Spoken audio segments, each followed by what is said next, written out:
Is going on, guys? Today I have a video for you, and today guys we're gonna be doing the first of these sort of videos. We're gonna be covering the team of the season predictions, given that we actually only have about a month, well, between a month and a half till team of the season. Well, the first ones anyway. The BPL ones will be just over a month and a half time.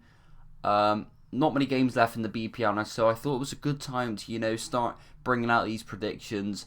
And yeah, Foothead allow me to do this, so yeah, it's pretty good, and it's the reason why I don't have each individual player, because it takes an extremely long amount of time. But nevertheless, guys, we're going to begin with the bench, and some of them I'm not quite aware of the exact stats.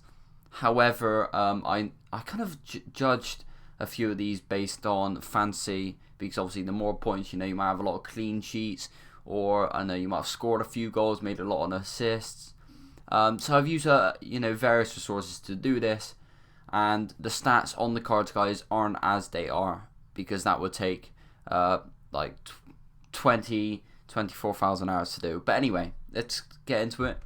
And first we have Gibson here from Middlesbrough. He has been very solid for Middlesbrough, even though well, you kind of need a variety of lower and higher rated players, and Gibson has been pretty done pretty well for Middlesbrough, even though they are in the relegation. It's a bit contradictory. You'll probably find that with a few, but Gibson's going to go in there as the first defender. We have Macaulay for West Brom. West Brom have been very good this season, and their defence has actually been pretty impressive. So again, Macaulay, I think, might get a team of the season. These might come in, team of the season most consistent as well.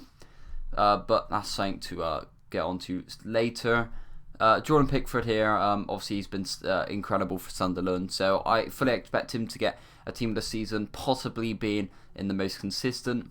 And we have Josh King playing incredible for Bournemouth, with the possibility of getting a player of the month this month, however unlikely, given Lukaku is surpassed what we expected from him in the last game. So that is going to be an incredible card right there. We have Antonio for West Ham, who I'm not sure what position to put, because he's played like right back, right wing back, right mid, right wing, and striker. So he's played a variety. So I've left him as a right mid, but he's probably been West Ham's, well, or one of West Ham's best players this season. They haven't done too well, unfortunately. And if we move on to the rest of the bench, we'll get on to some of the highest rated players now. We have Robert Snodgrass, who obviously had an upgraded card. And that is another thing to note, guys. Any players that did get upgrades do have the possibility of getting a team of the season. But Snodgrass has been brilliant, and obviously he was transferred.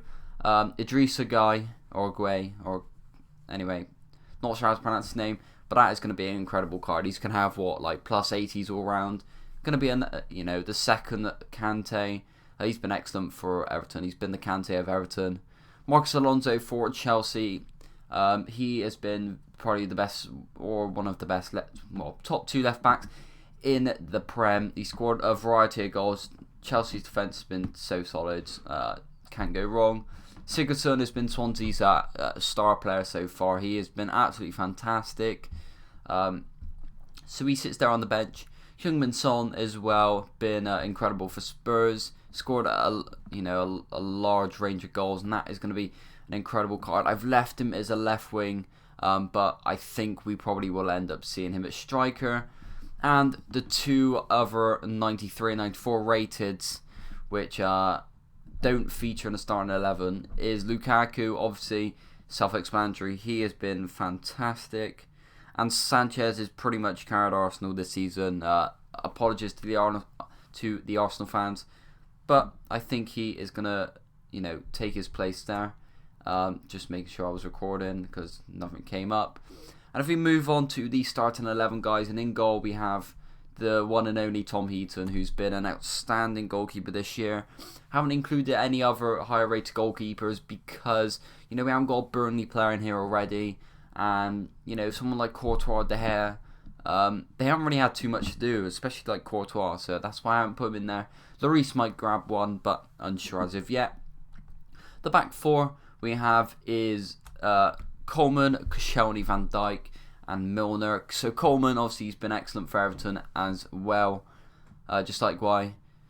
Koscielny, again, this one's the debatable centre-back, but he has probably been Arsenal's best player. Whenever Koscielny doesn't seem to be on the pitch, Arsenal seem to just drop and concede lots of goals. Koscielny's been really solid for Arsenal, so I've left him in there. And Van Dijk, obviously, he had an upgraded card, and he's been excellent for Southampton as well. Scored a couple of goals there too. James Milner at left back, obviously he's had 2 informs, so that's a sign of his good performances. Scored a goal today against Man City, which is the day I'm recording this. So Milner should feature as well. He will have possibly 80 pace, so that could be a pretty nice card. If we move on to the CDM guys, and it can only be the one and only Kante, all 80 stats as well. This is going to be the most desirable card in the game. I can be sure of it.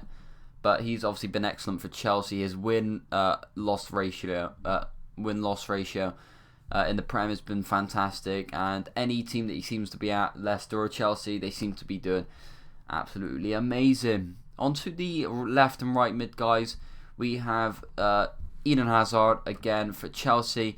I can see him. I can't see him not being featured because he's been good as well. He's had a lot of special cards to player of the month, various informs. So he is likely to feature.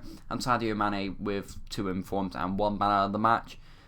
He scored plenty of goals for Liverpool and probably their best or most clinical player at Liverpool.